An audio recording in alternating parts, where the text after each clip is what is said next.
Hello everyone, welcome back to my chess in my life video. And in this video, I'll be introducing you to a whole new topic. This is called pressure.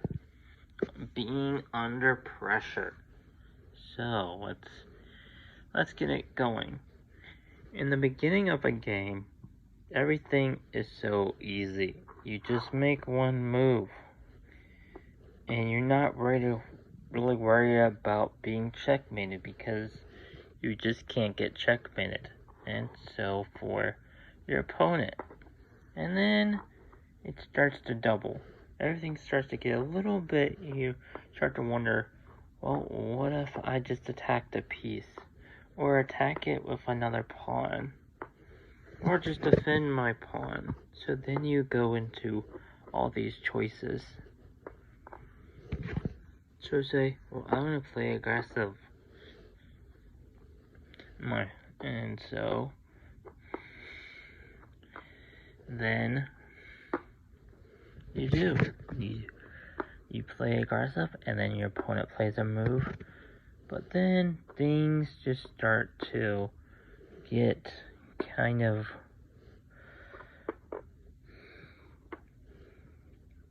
little bit harder.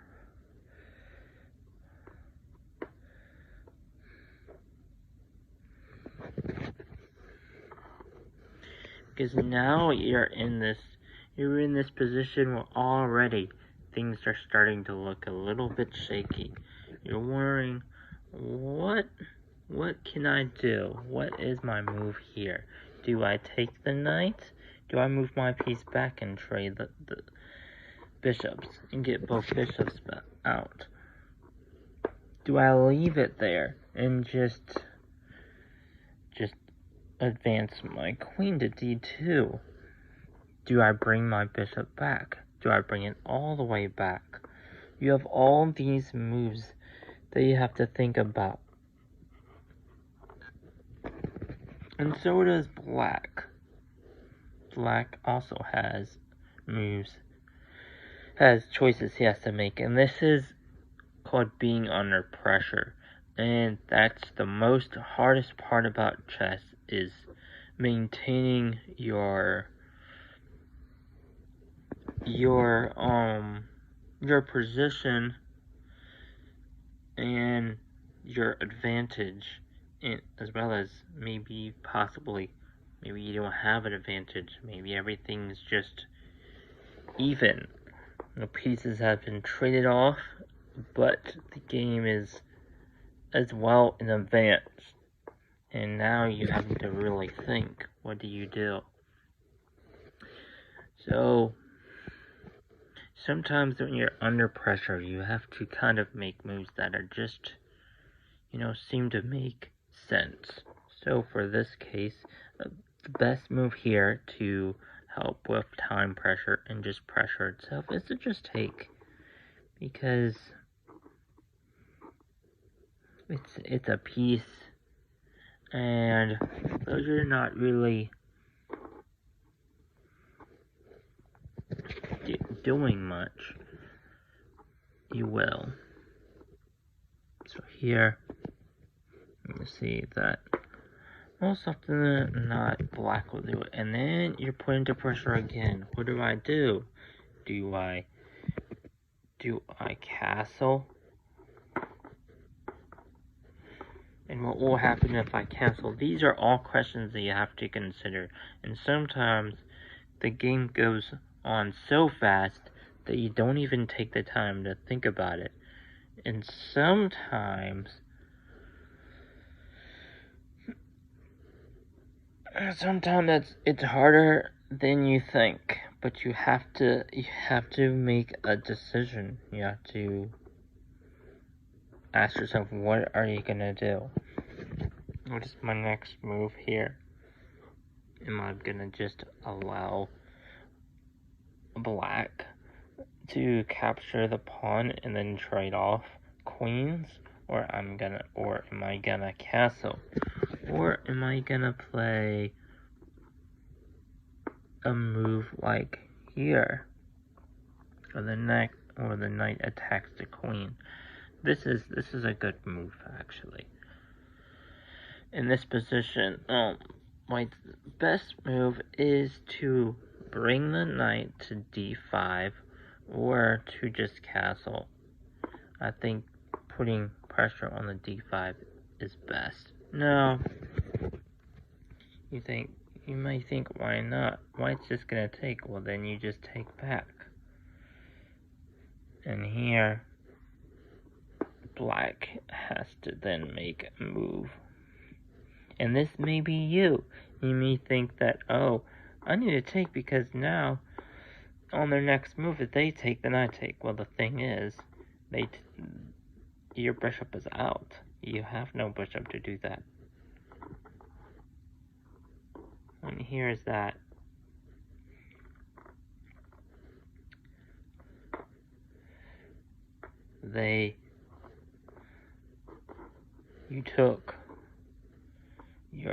You prematurely took the knight without thinking that white can just recapture and take back.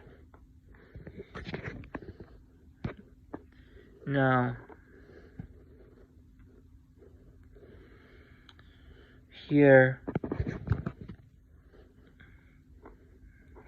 where it's going to get tricky.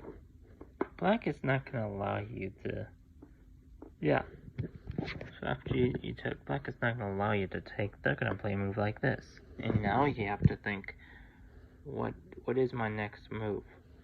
What is my next move? Am I going to castle? Or am I going to bring my queen up?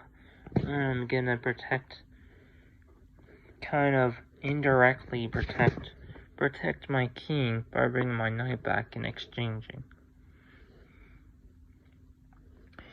Am I going to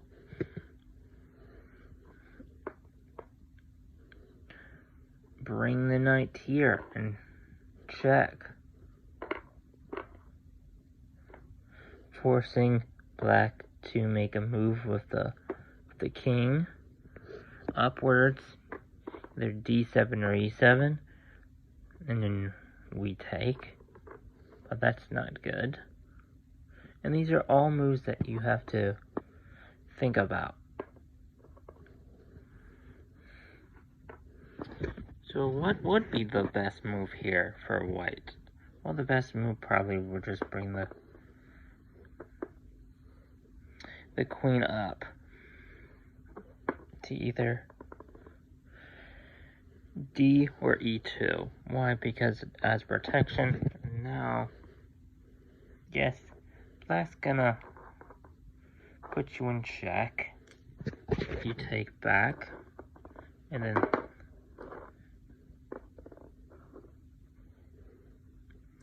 they're gonna take you back. And now, yes, they are up a pawn, but you have a knight, two bishops, and a queen, and they have bishop, queen, and a knight, and a pawn. So you are winning here. Remember, bishops are a lot. They're worth 7 points. And a knight is worth 5 points. No, a knight is worth 3 points, and a bishop is worth 5 points, or 6 points. However it is. So it's 6 points. Yeah, 6 points. And a queen is worth 9 points. So 12, 15, and 24. And this is 9, 18, 19. So you're up by 5 points. So this is good. Now, here, here you're still, you still have pressure on you. So stay tuned for part 2.